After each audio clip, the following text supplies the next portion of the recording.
Voltando então rapidamente aqui ao princípio da beneficência, os médicos eles têm o dever de usar o tratamento para o bem do paciente, mas eles também têm que levar em conta o princípio da não maleficência para não ocasionar dano intencional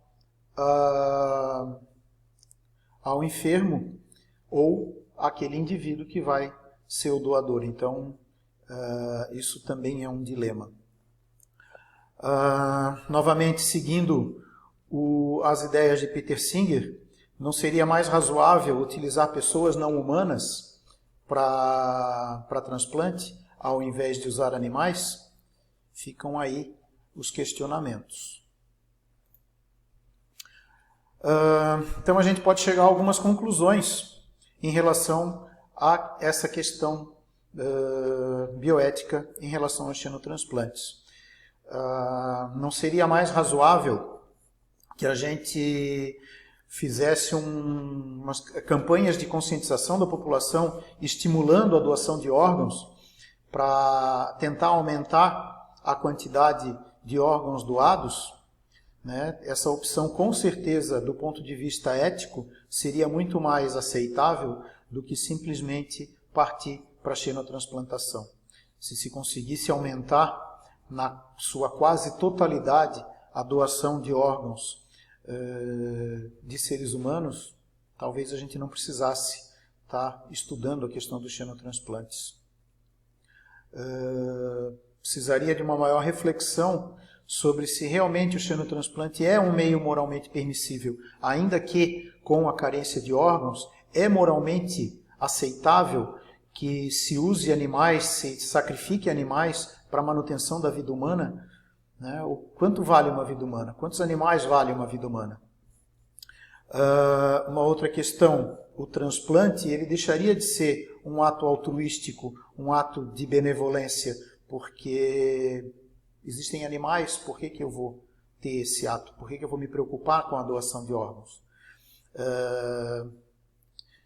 Existe a dúvida com relação a se há realmente beneficência aos seres humanos, né, ao próprio animal, ao próprio ecossistema, com relação aos xenotransplantes. Então, será que a xenotransplantação cumpre com os princípios básicos da bioética? É questionável, realmente é questionável.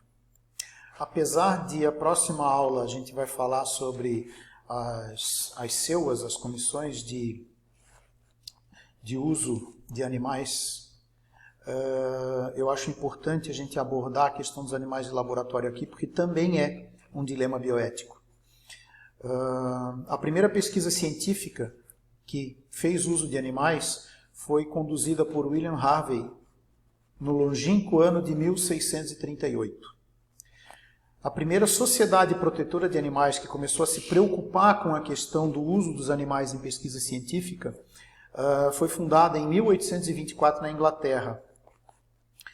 A primeira lei que veio regulamentar o uso de animais em pesquisa foi editada no Reino Unido em 1876. Chamava-se British Cruelty to Animal Act.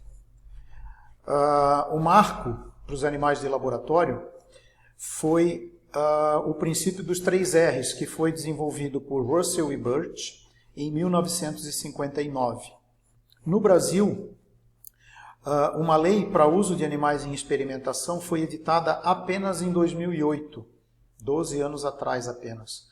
Tá? Muito pouco tempo para um assunto tão importante.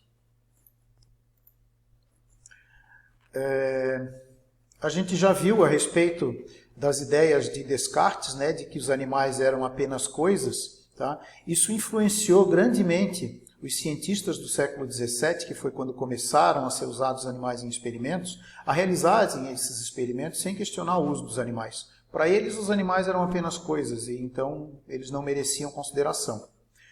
Claude Bernard, que foi um fisiologista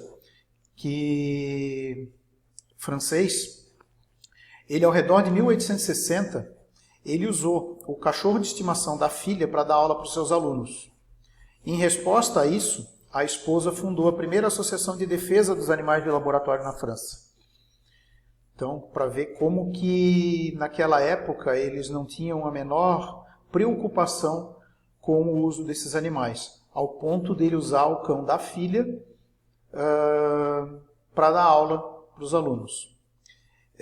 O Claude Bernard, ele era um grande fisiologista, ele deixou vários textos de boa qualidade, tá, sobre a ética para com os pacientes.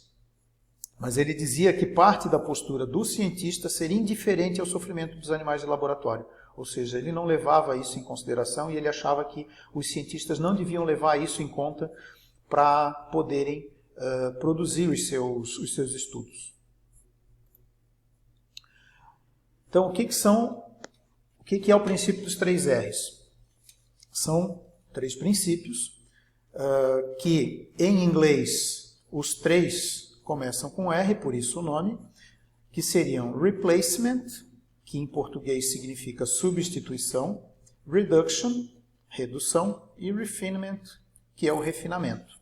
Então, a substituição diz que, sempre que for possível, a gente deve usar, ao invés de animais vivos, materiais que não tenham sensibilidade, culturas de tecidos, modelos em computador. Então, na medida do possível, substituir os animais vivos por algum outro meio que possa ser utilizado. Redução, que procura estimular o uso do mínimo possível de animais nos estudos. Então, quanto menos animais houverem nos estudos, melhor. Desde que, claro, os resultados sejam estatisticamente significativos, estatisticamente aceitáveis.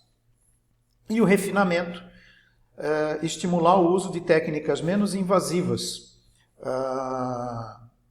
o manejo desses animais ser de uma forma mais visando ao bem-estar deles, né? Então, esse seria a questão do refinamento. Isso a gente vai esmiuçar na próxima aula. O que se leva em consideração hoje, levando em conta a ética, é que esses experimentos eles têm que trazer benefício direto para a vida e para a saúde humana e animal. Então, o cientista ele tem que ter certeza absoluta de que esse estudo se faz necessário e de que esse estudo vai trazer um benefício tanto para o ser humano como, eventualmente, para o animal. Então, para que isso ocorra, os cientistas obrigatoriamente eles têm que conhecer o comportamento e a biologia da espécie com que eles estão trabalhando, né, para levar em conta o bem-estar animal, para minimizar os efeitos adversos e o sofrimento desses animais, e também para que o estudo deles seja mais completo.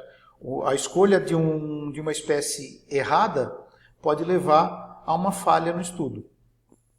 Treinamento ao pessoal com quem eles vão trabalhar, para que eles saibam como manejar esses animais. Calcular os meios e os fins, ou seja, definir se realmente esse experimento é necessário, se é relevante usar animais de laboratório, se não pode se usar um meio diferente, né? Se já não existe um estudo parecido que possa de repente ser extrapolado, ao invés de repetir esse estudo. E sempre, obrigatoriamente, usar o princípio dos 3 R's. Então, as conclusões com relação ao uso dos animais de laboratório. Os problemas éticos da experimentação animal, eles aparecem do conflito que ocorre entre as justificativas para usar esses animais em benefício de si próprios ou do homem e o ato de não causar dor e sofrimento a esses animais. Esse é o grande conflito. Esses experimentos eles não serão eticamente válidos se existirem métodos alternativos compatíveis, aceitáveis, para se chegar àquele conhecimento que se está procurando. E o princípio ético de reverência pela vida exige que se tenha um ganho maior de conhecimento com um custo menor, ou seja, com o menor número de animais possível e o mínimo sofrimento possível para esses animais. Falar rapidamente sobre eutanásia.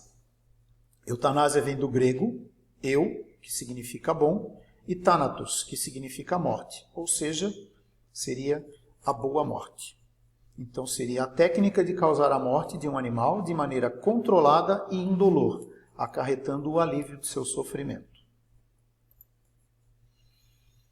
A resolução número 1000, editada em 11 de maio de 2012, do Conselho Federal de Medicina Veterinária, fala sobre a eutanásia.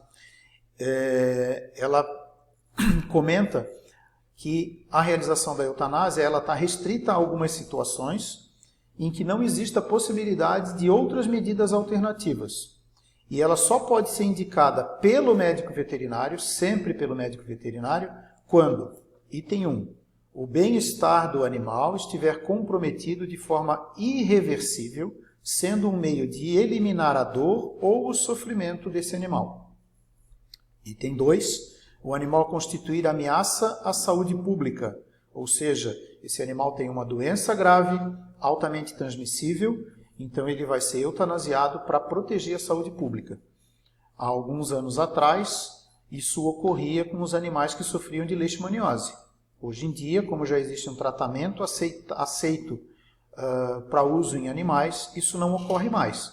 Mas há 15, 20 anos atrás, quando começou o boom da leishmaniose, todo animal que era diagnosticado com leishmaniose, ele era eutanasiado compulsoriamente para levar em conta a ameaça à saúde pública. Item 3. Se o animal constituir risco à fauna nativa ou ao meio ambiente. Então, um animal que esteja causando um risco iminente de disseminar a fauna nativa, um animal que está destruindo outra espécie, né, ou está destruindo o meio ambiente, ele pode ser eutanasiado. Item 4. Se o animal for objeto de atividades científicas, desde que devidamente comprovadas pela Comissão de Ética para o Uso de Animais, que a gente vai ver na próxima aula. E o item 5, que é relativamente questionável, mas está presente aqui, está previsto na legislação, se o tratamento representar custos incompatíveis com a atividade produtiva, no caso dos animais de produção, a que o animal se destina, ou com os recursos financeiros do tutor, no caso dos animais de companhia. Tá? Então, é possível sim, se o tutor alega não ter condições financeiras de pagar o custo do tratamento, se definir pela eutanásia. Existem, claro, as recomendações de que se acesse uma ONG de proteção animal, alguns municípios têm um serviço público de atendimento, né, para evitar que isso aconteça. Mas está previsto na legislação que a falta de condição financeira do tutor é motivo para liberação da eutanásia.